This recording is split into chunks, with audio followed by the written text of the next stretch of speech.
काफी समय से बहाली के लिए हम यहाँ लगभग 66 दिन हो गए और 66 दिन से हम बहाली का इंतजार ही कर रहे हैं।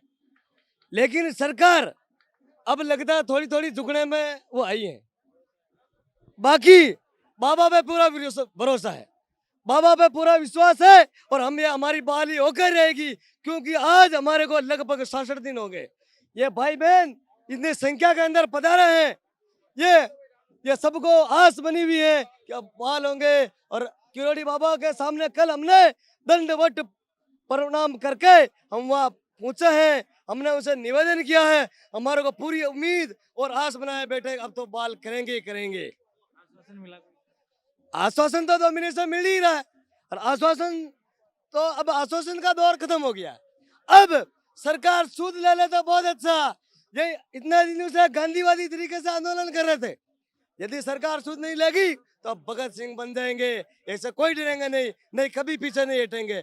अगर हम इतने दिनों से हमने गांधीवादी तरीके से कर ही लिया तो सरकार प्यार से मानने वाली नहीं है, तो प्यार से नहीं मानेंगे तो फिर हम भी हमारे अनुसार चलेंगे, हम पीछे नहीं हटेंगे। आपको पता है ये देश आजाद हुआ था ना तो 190 साल तक गुलाम रहा। क्यों रहा? क्योंकि अपने देश में एकता नहीं थी। अगर देश एकता हो जाती ना तो 190 साल तक यह देश अपना गुलाम नहीं होता। 2 महीने से ऊपर हो गए हैं, धरना प्रदर्शन हम दे रहे थे स्मारक पर। सरकार से हमने निवेदन करा था कि हमारे को बहाली कर दे, तो सरकार ने कहीं ना कहीं हमारे को विश्वास में लिया है और सरकार से हमें अपेक्षा है कि आचार संहिता से पहले हमारा को बहाल कर देगी।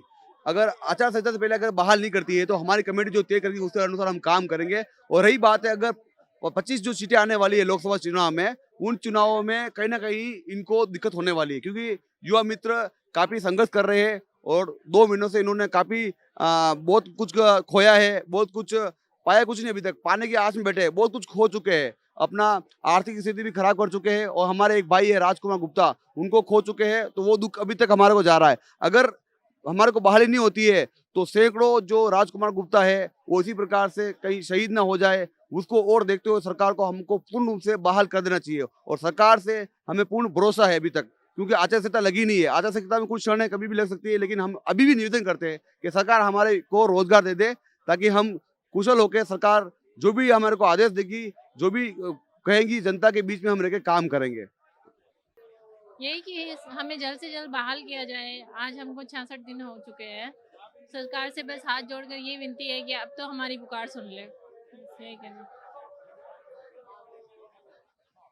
हमने हर तरीके से परेशानियों का सामना किया है, सर्दी से, आंधी तूफान भी आए हैं, बारिश भी आई है, अब गर्मी का मौसम है। हर तरीके से छोटे छोटे बच्चों वो भी परेशान हुए हैं, तो अब तो हमारी तरफ सरकार देखे। बस यही उनसे प्रार्थना, जब तक वो हमारी मांगे पूरी नहीं करती है तब तक। आज हमें हमारे धरने को 65वां दिन है और हम लगातार संघर्ष कर रहे हैं और राजस्थान सरकार से यही उम्मीद रखते हैं कि वो जल्दी से अब हमें बहाल करें, क्योंकि ये हमारे संघर्ष की सीमा भी करीब करीब समाप्त होने वाली है, क्योंकि ये आचार संहिता लगने वाली है। तो कुछ हमें ऐसा आश्वासन है कि करीब करीब सरकार ने हमारा आधा काम कर दिया है और जल्द ही हमारी बहाली के ऑर्डर हमारे पास में आएंगे। किरोड़ी बाबा के पास भी हम इसीलिए गए थे, कल दंडवत उनको प्रणाम किया था और उनसे इसी आस पे हम बैठे हुए हैं कि वो जल्दी से जल्दी हमारा काम करवाएं। धन्यवाद।